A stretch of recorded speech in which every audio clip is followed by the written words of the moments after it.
Assalamualaikum warahmatullahi wabarakatuh. Selamat pagi anak-anak kelas 3 yang sholih dan sholihah, yang Bapak dan Ibu guru cintai. Semoga kalian tetap semangat belajar, ya, tetap sehat selalu. Dan semoga orang tua kalian, ya, dan kita semua selalu dalam ridhonya Allah Subhanahu wa ta'ala. Amin amin ya rabbal alamin.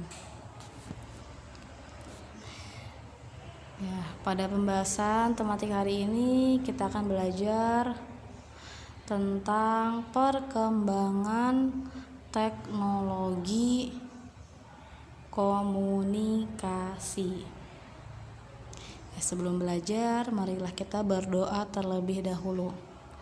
A'udzu billahi minasyaitonir rajim. Bismillahirrahmanirrahim. Raditu billahi rabba wa bil islami dina wa bi Muhammadin nabiyya wa rasulah. Rabbi zidni ilma warzuqni fahma. Amin. Ya, berdoa selesai. Semoga Allah memudahkan kita dalam belajar, dan semoga apa yang sudah kita pelajari, ya, apa yang akan kita pelajari ini, ya, bisa dipahami dengan mudah, dapat diingat selalu, ya, dan diamalkan dalam kehidupan sehari-hari. Ya, tentang pembahasan, ya, sejarah teknologi. Ya, sejarah surat pada masa lalu. Surat menyurat sudah dilakukan di Indonesia pada masa kerajaan Kutai Tarumanegara, Pajajaran, Majapahit, Sriwijaya, dan Mataram. Komunikasi tersebut hanya terbatas antar raja saja. Pesan atau surat yang digunakan oleh raja bukan menggunakan kertas, tetapi menggunakan kulit kayu, potongan bambu, daun lontar, atau kulit binatang.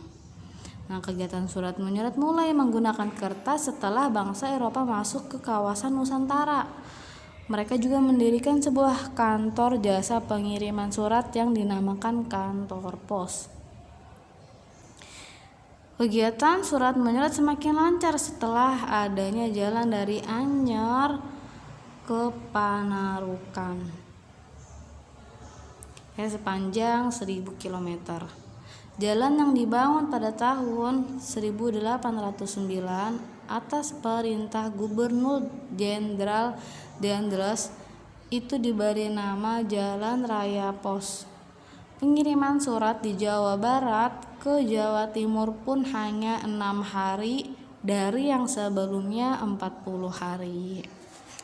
Ya, jadi pada zaman dahulu, ya, menggunakan kulit kayu, potongan bambu, daun lontar, kulit binatang untuk menulis surat. Tapi zaman sekarang, ya, sudah jarang sekali yang surat-suratan. Semuanya serba instan, ya, pakai HP. Langsung terkirim. Terus apa lagi? Mau kangen, mau lihat wajahnya, langsung video call. Ya, zaman sekarang semuanya serba instan, serba enak, semuanya serba cepat, tidak perlu menunggu waktu yang lama. Terus kemudian perkembangan alat komunikasi. Sebelum orang mengenal tulisan, mereka melakukan komunikasi jarak jauh dengan menggunakan asap. Ya, dari asap timbul tanda-tanda tertentu yang mengepul ke udara. Orang yang dikirimi pesan akan mengerti tanda-tanda dari asap tersebut. Selain asap, alat-alat yang menghasilkan bunyi juga dipakai untuk berkirim pesan. Salah satu contohnya di Indonesia adalah kentungan. Kentungan dipukul untuk memberi pesan tanda bahaya kepada seluruh warga suatu pemukiman. Ya, siapa yang di daerahnya masih ada kentungan? Ya, jadi kentungan ini kalau ada bahaya nih, orang-orang langsung dikentung, maling maling maling gitu. Terus ya supaya dengar, supaya ngejar malingnya. Terus ketika tulisan mulai dikenal, manusia menyampaikan berita dengan menulis di atas daun, kulit hewan atau kulit kayu ya. Sama seperti tadi ya. Nah, pengirimannya dilakukan oleh kurir atau utusan. Karena melalui kurir memakan waktu yang cukup lama, akhirnya digunakanlah burung merpati yang terlatih. Burung merpati mengantarkan pesan ke alamat yang dituju. Canggih ya, burung merpatinya udah dilatih nih sehingga bisa bawa surat. Nah, diantarin ke tempat yang dituju. Dan semakin berkembangnya alat-alat transportasi, maka pengiriman surat dilakukan dengan alat-alat perhubungan, baik darat, laut, dan udara. Ini zaman sekarang ya, kalau misalkan mau ke luar negeri juga lewat pesawat, nanti dimasukin ke bagasi pesawat. Terus bisa lewat darat ya, pakai bis, terus truk tuh yang untuk mengangkut barang, terus laut pakai kapal khusus barang. Jadi sekarang sudah banyak ya, berbagai macam fasilitas yang cepat, instan. Nah, seiring dengan ditemukannya telegraf oleh Morse, orang dapat mengirim dan menerima pesan dalam bentuk tulisan dari jarak jauh. Kemudian ditemukan telepon sehingga orang dapat berkomunikasi dengan suara dari jarak jauh. Bahkan saat ini telah ditemukan telepon genggam sehingga orang dapat berkomunikasi di mana saja. Jadi dulu tuh teleponnya itu biasanya ada di wartel-wartel. Hanya orang-orang tertentu saja ya, orang-orang kaya yang punya telepon rumah. Nah, dulu tuh adanya di wartel, masukin koin, terus keluar waktunya berapa menit, nah kita bisa nelpon. Dulu Bu Guru nemuin tuh waktu Bu Guru masih SMP. Nah, di pesantren tuh kalau mau nelpon pakai itu telepon umum yang masukin koin, yang suka berdiri di pinggir jalan. Nah, ketika internet ditemukan, perkembangan teknologi komunikasi semakin berkembang dengan pesat. Berkirim surat melalui pos semakin jarang dilakukan. Manusia lebih memilih menulis surat elektronik, email, atau layanan pesan SMS. Keunggulan berkirim pesan melalui email dan SMS adalah pesan dapat diterima langsung, praktis, dan lebih cepat. Jadi inilah ya keunggulan teknologi ya, praktis dan lebih cepat. Nah, selanjutnya di sini ada gagasan pokok. Gagasan atau ide yang menjadi pokok dan pikiran utama dalam mengembangkan paragraf suatu bacaan. Jadi gagasan pokok adalah inti bahasan dari suatu paragraf. Ya, intinya maka disebut gagasan pokok. Gagasan pokok dapat dilihat pada kalimat utama. Kalimat utama biasanya terletak pada bagian awal atau bagian akhir. Kalimat utama yang terletak pada bagian akhir paragraf biasanya diikuti dengan kata-kata seperti, oleh karena itu, oleh sebab itu, jadi, dan dengan demikian. Ya, contoh, pakaian dapat berasal dari bahan baku alami maupun buatan. Bahan alami untuk membuat pakaian yaitu kapas, kayu, daun, kepompong ulat, sutra, dan bulu domba. Bahan baku buatan berasal dari nilon, wol, dan serat sintetis. Nah, gagasan pokoknya di sini itu pada kalimat yang pertama ya. Pakaian berasal dari bahan baku alami dan buatan. Nah, selanjutnya contoh surat pribadi. Nah, jadi di sini surat pribadi itu pertama yang paling atas sebelah pojok kanan. Ya, di sini nih tempat dan tanggal surat. Nih, tempatnya di mana dan tanggal, bulan, dan tahunnya, tanggal surat. Terus kemudian tujuan surat ini, surat ini ditujukan untuk siapa? Untuk temannya. Nah, jumpa sahabatku Manda. di kota hujan. Ya, ayo ada yang tahu kota hujan itu di mana? Ya, Bogor. Bogor itu disebut kota hujan ya, nama lain dari kota Bogor itu kota hujan. Terus ini salam pembuka, hai Manda, atau bisa assalamualaikum ya, salam pembuka.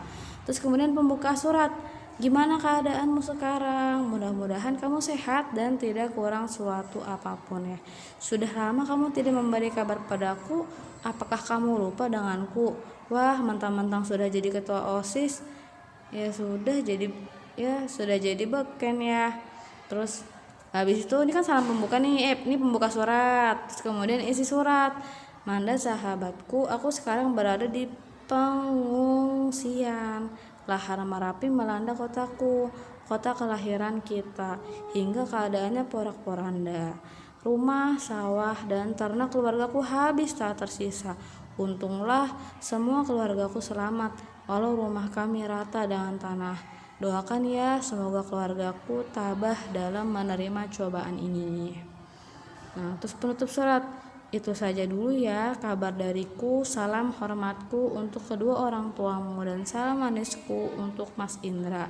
Sampai jumpa di liburan yang akan datang. Sahabatmu Maya. Nah, ini salam ya, sahabatmu, atau bisa wassalamualaikum.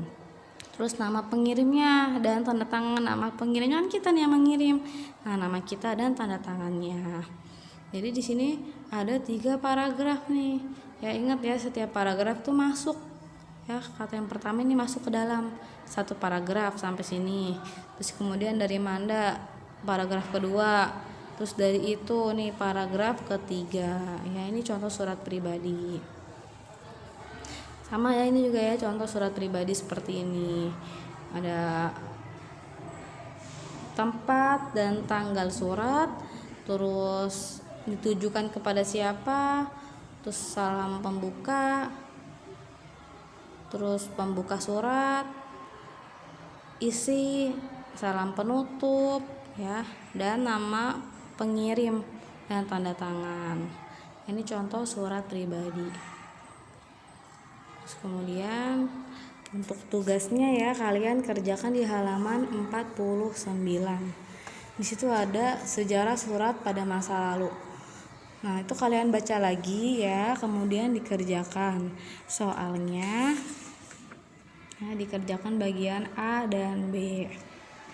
Terus kemudian di halaman 52. Di sini di halaman 52 ada bacalah teks berikut, kemudian tentukan gagasan pokok dari bahasan tersebut ya. Di situ dikerjakan bagian A dan bagian B, melengkapi kalimat yang lumpang ya tentang perkembangan alat komunikasi.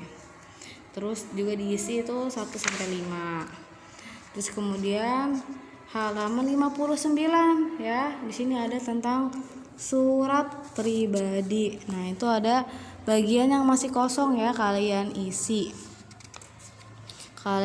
bagian yang masih kosongnya.